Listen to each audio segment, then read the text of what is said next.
একেবারে রেডি হয়ে চলে এলাম। রেডি হয়েছিলাম কারণ যাচ্ছি মাসির বাড়িতে। তো মাসির বাড়িতে গিয়ে প্রথমবারের জন্য লেন্স পরেছিলাম। তো লেন্স পরে আমার কি অবস্থা হয়েছিল তোমরা দেখতে চাও? তো চলো শুরু করা যাক প্রথম থেকে ভিডিওটা। তো হ্যালো এভরিওয়ান, আমি তানিয়া চলে এসেছি আবার একটা নতুন ভিডিও নিয়ে। তো তোমরা সবাই কেমন আছো? আমি তো অনেক ভালো আছি। সকালবেলা ঘুম থেকে উঠেই অনেক অনেক খুশি হয়ে গেলাম, তার কারণ আজকে মাসির বাড়ি যাচ্ছি। তো মা হঠাৎ বললো যে আমাকেও নিয়ে যাবে মাসির বাড়ি, তাই আমি ঝটাপট কাজ বাজ সেরে পুরো রেডি হয়ে গেলাম স্নান করে। মেনলি মায়েরই একারই যাওয়ার কথা ছিল, কিন্তু দাদা বৌদি ঘুরতে যাচ্ছে, তাই আমি কি একা বাড়িতে থাকবো, তাই আমাকেও বললো যেতে। তো আমি অনেক অনেক খুশি হয়ে গেছি। তো রেডি হয়ে গেছি। কেমন লাগছে আমাকে বলো। মেনলি বলার কিছুই না, এমনি নর্মাল ড্রেস পরে রেডি হয়েছি।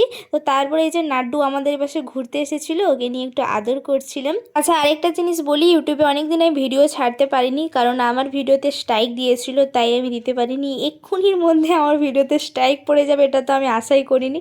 তো তারপরে ট্রেনে উঠেও পড়ি।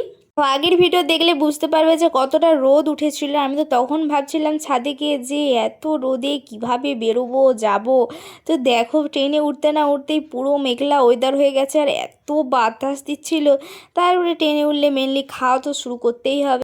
বলো তো এটা কি জিনিস, আমি কি খাচ্ছিলাম? তো যারা যারা জানো তারা তারা প্লিজ কমেন্টে জানাও এটা কি খাচ্ছিলাম। তারপরে দেখো এত বাতাস দিচ্ছে, মা ভূত সেজে গেছিলো, আর আমি মাকে এই সময় বলছিলাম দেখো সবাই জ্যান্ত ভূত, তাই নিয়ে হাসাহাসি করছিলাম। এত বাতাস দিচ্ছিলো, মায়ের ঠান্ডা লাগছিলো, তাই মা এরকমভাবে চাপা দিয়ে যাচ্ছিলো। তো তারপরে আমি কাজটা নামিয়ে দিতে বাধ্য হই মায়ের জন্য। তো তারপরে কাজটা নামানোর পর আমার ঘুম পেয়ে যাচ্ছিলো, এত তাড়াতাড়ি ঘুম থেকে উঠেছি। ভেবেছিলাম তারপরে গিয়ে আবার ঘুমোবো, কিন্তু সুখবরটা শুনে আমি আর থাকলাম না, বেরিয়ে পড়েছিলাম। তো তারপরে এই দেখো কাজটা আমি নামিয়ে দিয়েছি, দিয়ে একটুখানি শুয়েছিলাম, ঘুমোইনি অবশ্য, একটুখানি শুয়েছিলাম। পুরো ফাঁকা ট্রেন, আমি আর মা আর কজন ছিল। তারপরে শুয়ে থাকতে থাকতে বসতে বসতে বাসি বাড়ি চলেও আসি। আর এখন রোড বাড়ানো হচ্ছে, তাই কাজ চলছে, প্রচণ্ড আওয়াজ হচ্ছিল। তারপর চলে আসি, এই যে বাবু গুন্ডা আমার জামা চেবাচ্ছিল, যেটা দেখতে পাচ্ছ না তোমরা। তো তারপরে ও ফোন ঘাঁটবে বলে আমি আলমারির ওপরে তুলে দিয়েছিলাম বলে এই যে রেগে এরকম কাণ্ড করে ব্ল্যাঙ্কেটের ভেতরে মুখ ঢুকিয়ে শুয়েছিল। আর এত বদমাশ হয়েছে এখন, এত বদমাশ হয়েছে, ওকে সামলানো। বাবা আমার ফোনটা একটা হলে দিত ভেঙে।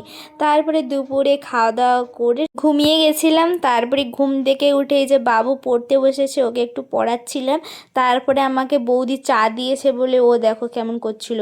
ওর চাটাও বলছে বর্ষাপি এটাও খেয়ে নাও, ওটা খাওয়ার পর এটাও তুমি খাবে। আমি বলছি খেয়ে নেবো তো, বলছে হ্যাঁ খেয়ে নাও, আগে এটা শেষ করো তারপর ওটা শেষ করো। তারপর বলছে হ্যাঁ গাইস দেখো বর্ষাপি এখন চা খাচ্ছে, তো এরকম বলছিল, দেখো খেয়ে নাও বলছে। তো যাই হোক, তারপরে দেখো আমার কাণ্ড, দাদা আমাকে লেন্স পড়াচ্ছিল। পড়াতে তো পারেইনি, আমি পড়তেই পারিনি কারোর কাছে, দাদা বৌদি সবার কাছে পারিনি পড়তে। তারপরে একা একা নিজে আয়না দেখে দেখে পড়ছিলাম, আর এত চোখ দিয়ে জল পড়ছিল, কিছুই হয়নি, মেনলি একটু জল পড়ছিল। তারপরে এসেছিলাম একটু দোকানে, বাজারে কেনাকাটি করতে, অনেক কিছু কিনেছিলাম, আর একটা আমার ফেভারিট জিনিসও কিনেছি। তো যদি তোমরা দেখতে চাও কমেন্ট করো, আমি জানিয়ে দেবো। তারপরে এই যে বিরিয়ানি দোকানে এত লাইন, মারাও ওই তো লাইন দিয়ে অনেকটা চলে গেছে, কিনছিল, আর আমরা দুজনে এখানে দাঁড়িয়েছিলাম। আর আগে দেখতে হবে, বোন হয়তো একটু কাঁদছিল, তো কান্নাকাটি করার কারণ ও একটা জিনিস কিনবে বলেছিল। আচ্ছা এই জিনিসটা হয়েছিল ড্রোন কিনবে বলেছিল, ওকে সেই মুহূর্তে কিনে দেওয়া হয়নি বলে ওরকম ভ্যাঁ ভ্যাঁ করে কাঁদতে কাঁদতে রাস্তার মধ্যে আসছিল। পরে টোটোতে আস্তে আস্তে দেখি রামরাজের তলার জগদ্ধাত্রী মাকে বিসর্জন দেওয়ার জন্য এনেছে। তো আমরা টোটো থেকে নেমে পড়ি মাকে দেখার জন্য। তারপরে বাড়ি চলে আসি, এসে বিরিয়ানি খাওয়ার পর কী কী করছিলাম সেটা শর্টস ভিডিওতে তোমাদের জন্য নিয়ে আসবো। আজকের ভিডিওটা এত পর্যন্তই। তো তোমাদের কেমন লাগলো প্লিজ জানিও। দেখা হচ্ছে আবার নেক্সট ভিডিওতে।